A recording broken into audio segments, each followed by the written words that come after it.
Salut à tous, comment va? Alors aujourd'hui, direction Corzon en Bretagne où je vous emmène dans une bibliothèque un petit peu spéciale.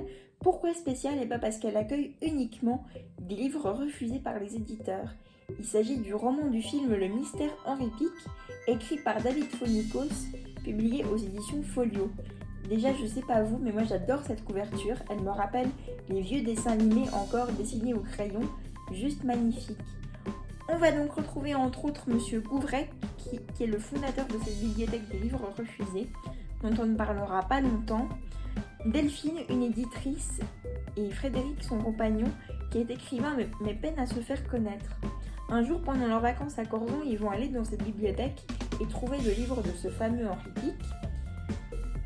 Et ils vont tellement aimer l'histoire qu'ils vont partir l'annoncer de vive voix à l'auteur, sauf qu'il serait décédé 2 ans auparavant de la parution, ce qui paraît assez bizarre quand on sait que les livres doivent être déposés en main propre par les auteurs.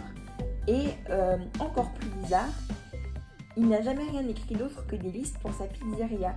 Donc le mystère est encore un peu plus creusé.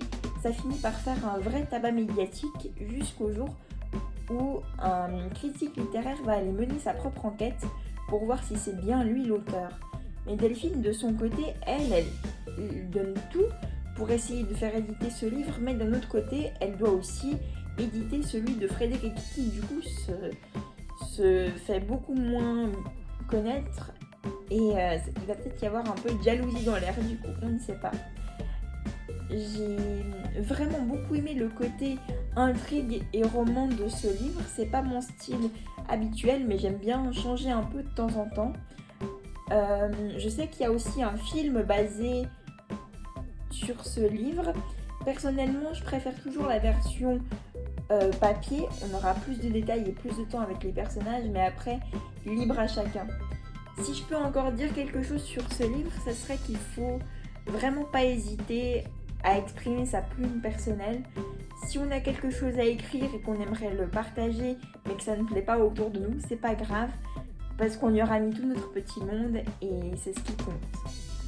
Voilà, c'est tout pour aujourd'hui. Merci d'avoir regardé cette vidéo. Si elle vous a plu et que vous n'êtes pas encore abonné, n'hésitez pas, c'est tout simple. Et je vous dis à la prochaine pour de nouvelles aventures. Bye!